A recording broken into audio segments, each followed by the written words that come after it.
Biasa terlihat kompak, kini mantan Panglima TNI Jenderal Purn. Andika Perkasa beda pilihan politik dengan mertuanya, Jenderal Purn Hendro Priyono. Mertua dan menantu ini punya dukungan yang berbeda di Pilpres 2024 mendatang. Andika Perkasa ada di gerbong Ganjar Pranowo, sedangkan sang mertua yang juga mantan Kepala BIN Hendro Priyono tampak merapat ke kubu Prabowo. Hendro Priyono terlihat hadiri dalam acara deklarasi dukungan untuk Prabowo di Stadion Haliwen, Atambua, Kabupaten Belu, Nusa Tenggara Timur, Minggu, tanggal 3 September tahun 2023. Bahkan Hendro menunjukkan kesetiaannya kepada Prabowo. Awalnya dalam acara yang dihadiri Letjen Purn Safri Samsudin, Maijen Purn Zaki Anwar Makarim dan Ketua Umum Forum Komunikasi Pejuang Timur Timur Rico Guterres, Prabowo meminta Hendro bernyanyi. Hendro Priyono pun tak menolak ajakan juniornya di ABRI tersebut. "Saya mau menyanyi karena kesetiaan saya kepada Pak Prabowo," ujar bekas Ketua Umum PKPI tersebut.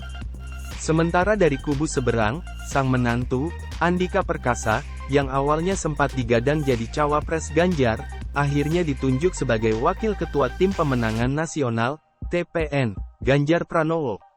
Ia didapuk mendampingi Ketua TPN Ganjar, yakni Arsyad Rashid. Dalam beberapa kesempatan, mantan KSAD ini sempat ditanya apa alasannya mendukung Ganjar di Pilpres 2024.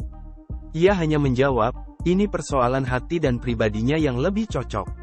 Sebenarnya susah juga dijelaskan rasionalitasnya apa, karena memang lebih ke hati sih. "Ya, saya merasa cocok untuk mendukung Mas Ganjar. Ini manuver politik, perbedaan dukungan dalam sebuah keluarga sangat wajar, hanya saja jika ini terjadi pada menantu dan mertua yang berstatus mantan Jenderal Bintang 4, tentu menimbulkan banyak tafsiran. Saya rasa ini lazim ya, dalam konteks keluarga itu preferensi politik bisa berbeda. Tentunya ini soal realitas politik yang kaitannya dengan kepentingan masing-masing," ujar Direktur Eksekutif Center for Indonesia Strategic Actions, CISA, Heri Mendrova kepada tribunnews.com, Kamis, tanggal 7 September tahun 2023.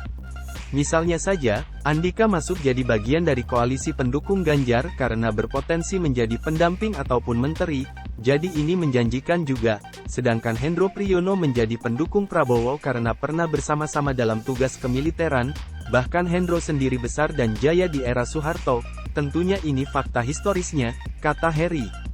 Ia menilai, baik Ganjar dan Prabowo adalah produk yang menjadi pilihan rasional dari pasca pemerintahan Jokowi, sehingga tak ada persoalan karena kepentingan kontinuitas kekuasaan politiknya terpenuhi. Namun, di sisi lain, ia juga menganalisa jika fenomena di atas juga bagian dari manuver politik Hendro Priyono dan menantunya, Andika Perkasa. "Jelas pasti ini bagian dari manuver.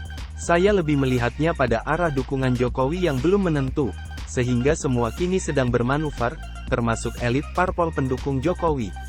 Heri mengaku Jokowi efek di Pilpres 2024 masih terasa. Ia mencontohkan dari saling bersaingnya dua kandidat bakal calon presiden, baca pres, yakni Ganjar Pranowo dan Prabowo Subianto. Baik kubu Ganjar maupun Prabowo, acap kali, memamerkan kedekatannya dengan Jokowi di berbagai momen. Tingkat kepuasan yang tinggi terhadap kinerja Jokowi, seperti dipotret lembaga-lembaga survei, diyakini akan sangat berpengaruh terhadap dukungan Jokowi kepada calon yang bertarung di Pilpres mendatang. Semua kini menunggu kemana Jokowi akan menentukan pilihan. Bukan hanya di tingkat elit, seperti Andika dan Hendro Priyono, tetapi juga pemilih Jokowi di 2019. Mereka masih menanti, siapa capres yang akan dipilih Jokowi, tandasnya.